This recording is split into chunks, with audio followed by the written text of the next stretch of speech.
Hey, this is Sherry Los Angeles, and it has been a long, long time that I've been recording. I've been having a bunch of stuff going on in my life, and I just haven't been doing very much.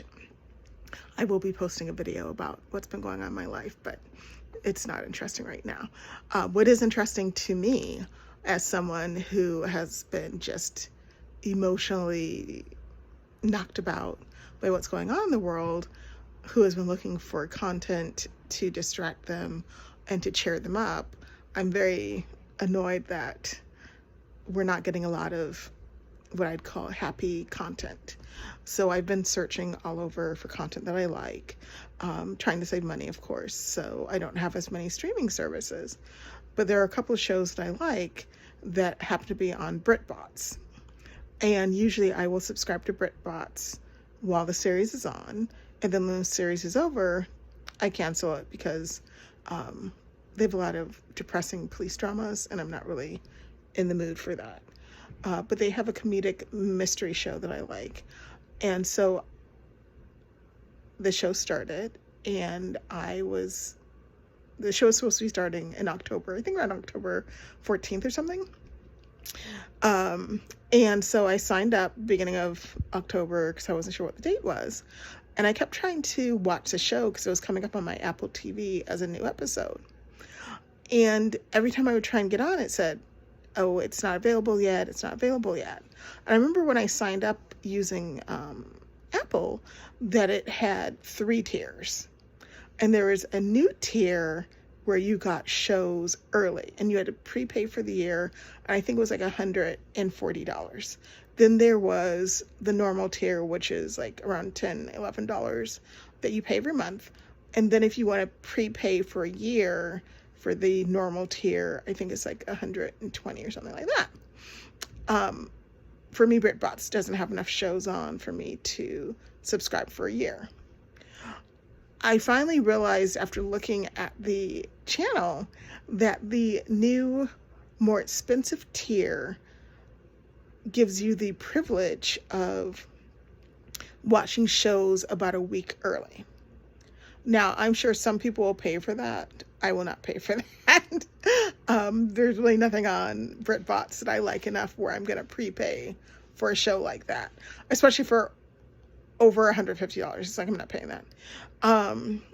And so it, for me, as someone who consumes original content, you watching TV, I feel it's an interesting, aka negative way for the streaming services to generate more money. To me, as a streaming service, you need to create content and shows and movies that people want to pay to watch, which is why they're streaming the service and they're paying for it.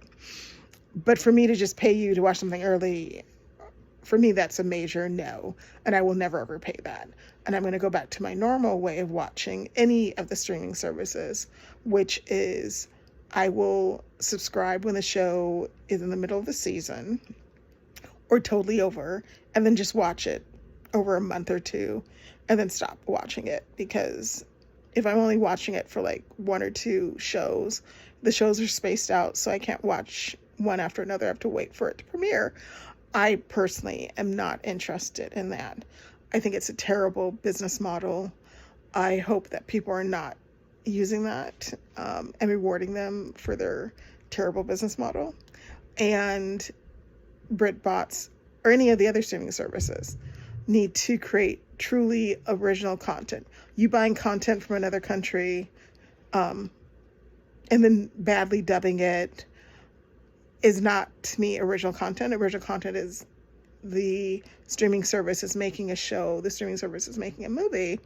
You buying it from another country, and I'm saying this as an American, I'm not saying this as someone who's British or Russian or Chinese or Korean or whatever. Humor, what you like is rom-com, drama, serial shows. There's a certain level of commonality, but often I find that what the average American finds amusing isn't what the average French consumer might like, or British consumer might like.